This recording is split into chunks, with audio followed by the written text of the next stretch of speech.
అదే ఇంకొక అంశం సార్ ఇక్కడ ముఖ్యంగా ఆ అమరావతికి మద్దతు ఇచ్చేవాళ్ళు టీడీపీకి ఓట్లు వేసుకోవచ్చు, మావిగన్ కి మద్దతు ఇచ్చేవాడు వైసీపీకి ఓట్లు వేసుకోవచ్చు అని చెప్పి ఇలాగా ఈ ఓటింగ్ పరంగా కూడా ఆయన డివైడ్ చేసి మాట్లాడారంటే, వాస్తవానికి అమరావతి ఏదైతే 29 గ్రామాల సమాహారం ఉందో అది మాక్సిమం అక్కడ ఉండేది 60-70 వేల ఓట్లు, అంతే అంటే లక్షకు మించి లేదు. అదే మావిగన్ ప్రతిపాదన కనుక వర్కౌట్ అయితే ఏకంగా మీరు ఇందాక చెప్పినట్టు 35 లక్షల ఓట్లతో స్టార్ట్ అవుతుంది.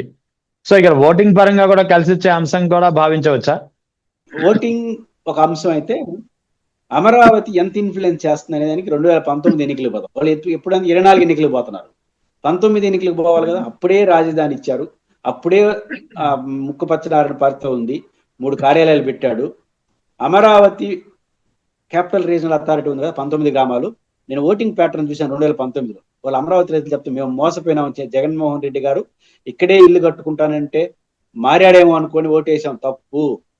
రాజధాని ప్రాంత పోలింగ్ బూతుల్లో వైసీపీ ఘోరంగా ఓడిపోయింది 2019లో కూడా. ఓకే, కానీ రాజధాని ప్రాంత నియోజకవర్గంలో వైసీపీ గెలిచింది. అంటే లాజిక్ ఏంటి?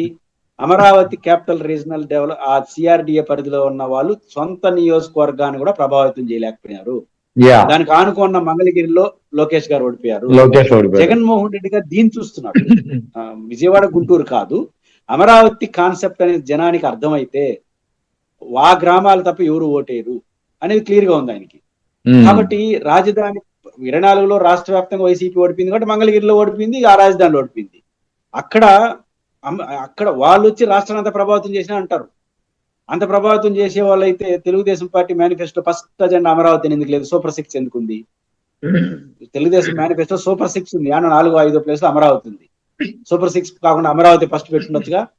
కాబట్టి అమరావతి రాజధాని అంశం ఉండదు, చర్చ ఉండదు. అయితే జగన్ గారిని అంచనా ఏంటంటే ఇంకా 3 ఏళ్ళు ఉంది కాబట్టి 3 రాజధాని అనుభవం కూడా ఆయనకి తెలుసు కాబట్టి పార్టీ శ్రేణులు సన్నద్ధం చేసి అమరావతి రాజధాని ప్రాజెక్టు యొక్క బలహీనతలు ఏంటి, అది రాష్ట్రానికి ఎట్లా కష్టం, మావిగన్నుకున్న సౌలభ్యం ఏంటి, అదే మావిగన్ నిర్మిస్తే 10,000 కోట్లతో రాష్ట్ర డబ్బులతో అయిపోతుంది. కానీ అమరావతిని 1,00,000 కోట్లు అవుతుంది. ఇప్పుడు ఉదాహరణ సింపుల్ లాజిక్, మావిగన్ అనేది రాష్ట్ర ప్రభుత్వ విధానం అనుకో, ఒక 10,000 కోట్ల సంవత్సరానికి 2,000 కోట్లు కేటాయించిన ఒక 3 ఏళ్ళలో ఫినిష్ చేసేవచ్చు, 3-5 ఏళ్ళు ఒక టర్మ్ లో ఫినిష్ చేసేవచ్చు రాజధాని పనులు. కానీ అప్పుడు 47,000 కోట్లు అప్పు చేస్తున్నారు కదా. ఆ అప్పుని ఒక రాయలసీమ ప్రాజెక్టుకో లేదా ఉత్తరాంధ్ర ప్రాజెక్టుకో, రాష్ట్ర మెడికల్ కాలేజ్, ఇట్లాంటి డెవలప్మెంట్ యాక్టివిటీస్ పెట్టచ్చు. కానీ ఇప్పుడు రాజధాని పైన అప్పులు చేయాల్సి వచ్చినప్పుడు వనరులు ఆడే పెడతారు, అప్పులు ఆడే పెడతారు. ఇంక ఏమి చేసి మిగతా ప్రాంతాలు అభివృద్ధి చెందాలి? ఈరోజు మామిడి రైతులకు 200 కోట్లు ఖర్చు పెడితే 7 లక్షల టన్నుల రైతులకి సాయం చేయొచ్చని చంద్రబాబు నాయుడు గారు ఢిల్లీకి లెటర్ రాసినాడు. 280 కోట్లు రాష్ట్ర ప్రభుత్వం ఇవ్వలేదా? ఇవ్వలేని పరిస్థితిలో ఉంది, ఎందుకంటే పరిస్థితి బాగాలేదు. కానీ ఆడికి వచ్చేసరికి 40,000 కోట్లు 50,000 కోట్లు అప్పు చేయాల్సి వస్తుంది. అదే ఆ అప్పు మనకు రాజధాని అవసరం లేకుండా ఉంటే మల్టిపుల్ అవసరాలు తీర్చుకుంటాం కదా. రాష్ట్ర వనరుల్ని సింపుల్ గా రాజధాని అవసరాలు, అప్పులు చేసే అవకాశాన్ని వైడర్ గా కేటాయించవచ్చు. ఇవన్నీ కూడా రాష్ట్ర ప్రజలకు సావధానంగా వైఎస్ఆర్ కాంగ్రెస్ పార్టీ చెప్తుంది, చెప్పాలనే నమ్మకం జగన్ గారికి ఉంది.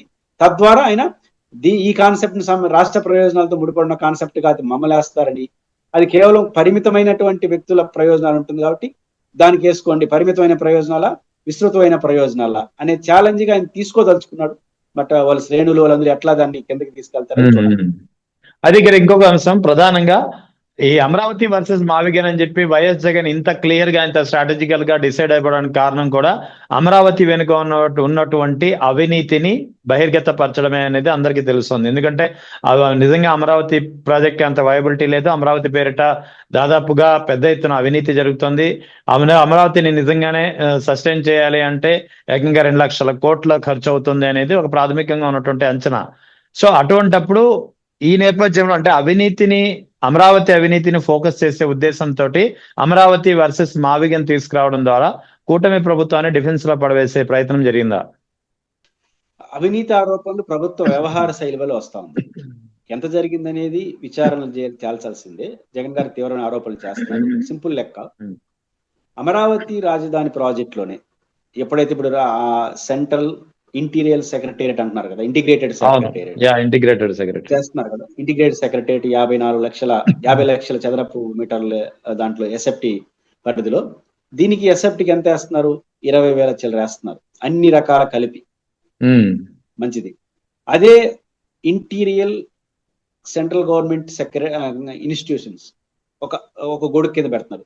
మీకు హైదరాబాద్ లో శాస్త్రి భవన్ అంటే సిబిఐ లాంటి సెంట్రల్ గవర్నమెంట్ ఆఫీసులన్నింటినీ కూడా ఇంతకుముందు విడివిడిగా పెట్టేవాళ్ళు, ఇప్పుడు సెంట్రలైజ్ ఒక చోట పెడుతున్నారు. ఇది ఒక అద్భుతం అని మన ఈ మధ్య ఒక నెల కోసం మీరు చూస్తుంటారు. దాదాపు 2,000 కోట్లు 3,000 కోట్లు కేంద్రం నుంచి డబ్బులు కేటాయించారు. 4-5 వేల కోట్లు అనుకుంటా కేటాయించి సెంట్రల్ ఆఫీసులని సెంట్రల్ సెక్రటేరియట్ గా పెట్టాలని. దానికి ఎస్ఎఫ్టీకి 4,000 చిల్లర అవుతాం, బిలో 5,000. అంటే సెంట్రల్ గవర్నమెంట్ ప్రతిష్టాత్మకంగా ఒక ఇంటిగ్రేటెడ్ గా సెంట్రలైజ్డ్ కార్యాలయాలు నిర్మించడం కోసం అదే అమరావతిలో 5,000 రూపాయలు అవడం ఏంటి ఎస్ఎఫ్టీకి, అదే అమరావతిలో ఇంటిగ్రేటెడ్ సెక్రటేరియట్ పేరుతో 20,000 అవడం ఏంటి? ఎందుకు అయిందంతా? ఏమన్నా అంటే ఒకే ఆన్సర్, అన్నిటికీ ఒకటే జిందాల్లాగా. అది మాది iconic buildings, iconic secretariat, iconic assembly, iconic Raj Bhavan, iconic national highways కూడా. ఇప్పుడు హైవేస్ కూడా ఐకానిక్. నేషనల్ హైవేస్ ఎంత అవుతుంది, ఇక్కడ రెట్టింపు అవుతుంది. దానికి ఏమంటే ఐకానిక్, రాజధాని పేరుతో ఐకానిక్ అని పేరు చెప్పి ఎంత పడితే అని చేయడం. బట్ దీనికి ఖచ్చితంగా ఆరోపణలు వస్తాయి కదా, రేపు తేలని ఏం తెలుస్తుందని. కాబట్టి అక్కడ ఖర్చు పెడుతున్న విషయం కూడా విపరీతమైన పోకళ్ళకి వెళ్తున్నారు. రెండోది ప్రాజెక్టు యొక్క వైబిలిటీ. ఈ రెండింటిని దృష్టిలో పెట్టుకొని జగన్ గారు ఈ ఛాలెంజ్ తీసుకున్నారని అనుకుంటున్నాను.